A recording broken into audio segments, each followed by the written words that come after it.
how do we re-look at a place? How do we re-understand the space that we're in? This idea of middle is, I think, actually a kind of celebration, being able to kind of re-establish yourself or temporarily disappearing to then reappear again.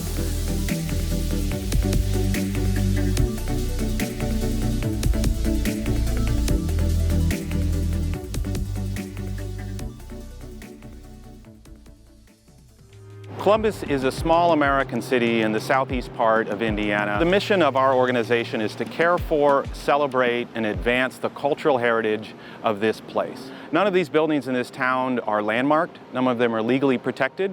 We protect them as a community. And so our organization works really hard to bring people along and get them involved in the buildings. And really one of our most visible ways to do that is this program, Exhibit Columbus. It started out very grassroots as this idea that, let's just try it. How can we invite architects to create projects in dialogue with the architectural heritage of Columbus? It's really become this interesting mix of both local relevance and also critically interesting and important story of what architecture is today. Exhibit Columbus is at once a celebration. It's also new ideas to advance cultural heritage, and it's caring for it. It's a program that we feel like is defining a way a city can think about its future. So the history of Columbus, Indiana has been always praised with this architectural legacy of incredible modernist buildings. As we're reevaluating questions of modernism, of whose stories get to be told, it was really important to not make Columbus, Indiana something like a unique place, but actually find the ways that there was commonalities between a middle city of this size with middle cities of other sizes. From Main Street to Megalopolis, What is the Future of the Middle City, came out of this idea of wanting to figure out how to take a place like Columbus and connect it back to the rest of the world. These projects that come to life at places that are in every city, and they just sort of have emerged on these sites to activate them in new ways. It is a Mercator projection upon Millrace Park of 58 important civic moments across the globe that take up the story of Christopher Columbus. Each pole has text that spirals its shaft that has a narrative about that specific place. Obviously, the kind of visual representation that you see in front of you, which also kind of project upward, links to other systems of infrastructure that exist in the park. Also that it might projectively, kind of imaginatively project downward, also into the kind of deep section and the deep history of the site.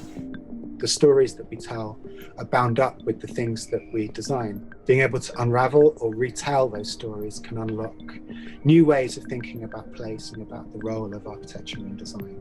It's a project which attempts to respond to Columbus as a place, as a site, as a history, but also as a kind of fiction or a story, symbols of Columbus. These might be combined into new civic languages to articulate multiple and simultaneous narratives of Columbus's past, America's past, Europe's past, but also how those combinations might be rethought to create new kinds of future. We actually put out a survey to the community. We noticed that there was sort of a 50-50 split, that a lot of people wanted to just tear down everything and start over again, and a lot of people wanted to keep sort of like the old town charm that Columbus has. So we were kind of playing through a dichotomy of how to find that middle ground. Our exhibit follows a linear path from first most significant building starting in 1864, and it follows the path of a river, and it ends with a future version of Columbus, like what Columbus can be. We really hope with this project that the younger kids and the next generation can begin to learn and appreciate architecture from such a young age, and we really just hope to broaden the horizons of what Columbus is to the entire world as well. So we've thought about this idea of the middle city, a mid-sized city, a middle American city, a city in the Midwest, and how to connect it to other cities. So we were thinking about, well, what is the shape that connects it together? And that shape became the Mississippi Watershed. A lot of the images that you'll see around town are focused on infrastructure, so levees, flood walls, those types of hard infrastructure, but also looking at landscapes that are adjacent to that infrastructure and how we interact with that on a daily basis. This project is really focused on sort of these new middles and thinking about that, in this case, in the context specifically of the watershed. And so thinking about starting from this idea of water and the way that water can both connect and divide us, and then using that to then scale up to think about the way that people relate to water and sort of like what potential futures may be related to that. What does it mean to practice architecture literally within the watershed? It is what I call way beyond bigness. The title is Tracing Our Mississippi. It's separated into 6 smaller watersheds, which is important because it starts to talk about the scaling down of the system, and then it includes carefully curated layers of information that we want to have people look at the watershed in a way maybe they've never looked at it before. Looking at Indiana, there are sensors embedded throughout the landscape. So the idea behind it is that it is a sort of drawing machine running off of environment data. Basically, the machine goes and gets those variables and changes the drawing depending upon the data. In terms of species, what is a middle species? Architectural attention to biodiversity and ecology is something that's just not very present. And so by making it more present, amplifying spaces for animals and kind of bringing attention to it, I think this is something that can contribute to the way that we as humans think about the planet in general.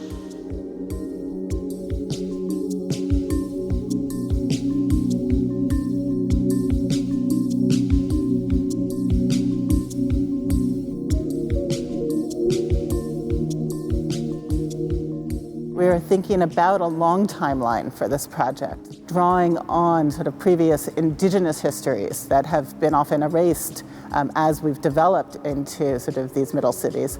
And then also the possibility of other futures. We can amplify different kinds of voices here through this projection of a future. It gives us so many more middles to sort of play with. So I discovered in doing research into the archives of the library that one of the first exhibits that took place was an African art exhibit. And so I thought that to be like a very fascinating correlation between African art, of course, and the history of modern architecture and art. And shortly after that exhibit, there was a program, the Columbus Black Arts Festival, that was put on by the Human Relations Commission. So there were a series of these newspaper clippings that had photographs of either the African art or the various writers, artists, and sculptors that were featured as part of this Black Arts Festival.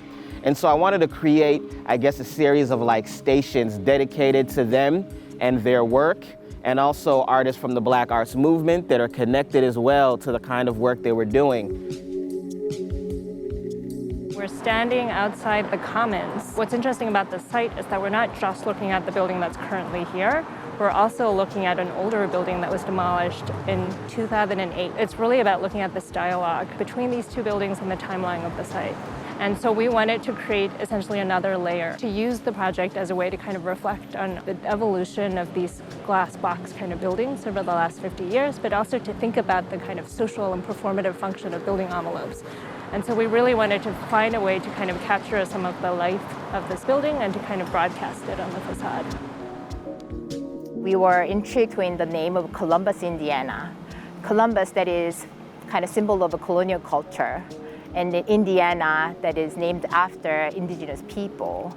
In these two kind of ends pole, how can we connect these two together in middle ground? It's new middles, not new middle. And the fact that these middles actually have very distinct identities. The more futuristic or cutting edge technology is from Cummins right here in Columbus. But then we also have the limestone, which is also from this region. So these are materials, practices, and techniques coming specifically from this middle, which is one of many middles. Yeah, we wanted to bring people who were experts or they were working in themes that we thought it was important in Columbus. We worked very closely with the Columbus community, learning what was important, doing our research about the place, and also then bringing voices that could add something to that conversation, that they were interested in being partners with them, learning from them, but also bringing their experience. And I think it's wonderful because I think it allows us to see the city differently and this idea of visibility, or sort of making things visible, has become a real sub-theme. And we hope that in making this stuff visible, it lasts and it becomes a kind of beginning for a new future. And what are ways that we can think about the future in a way that it's inclusive and maybe also more responsive to, again, the challenges, but also the voices and who needs to be part of those voices. We were given the opportunity to collaborate with Exhibit Columbus at a time in which the school was actually closed and all the classes were held online. But it was interesting to interview the kids and interviewed also some teachers,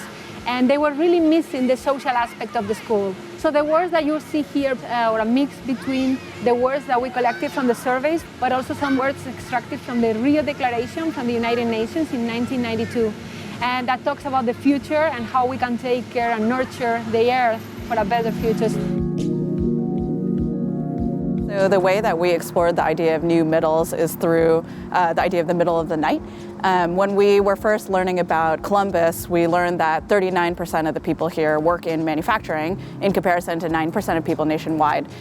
So we started thinking about all the night owls of the city, whether those are second and third shift workers whose days begin at night, or folks who have young children, insomniacs, stargazers, and where they might hang out in the city. We worked with a local electrical company to create an installation that was almost entirely built by the electrical trades.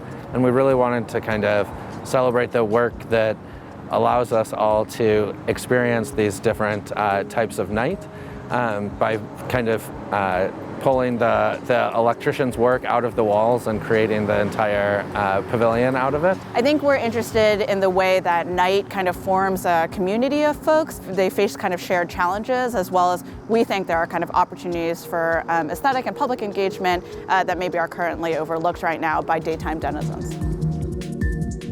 We're positioning the project thinking about the future of cities as being newly discoverable, visible by a range of what are called multispectral technologies that are capable of understanding infrared, ultraviolet, and other wavelengths beyond the kind of visible spectrum. And so the installation is actually meant to be a kind of protective device to protect the public in this public space from being imaged from those technologies. And we're really interested in this being used in any public space, in moments of protest or whenever we need to hide.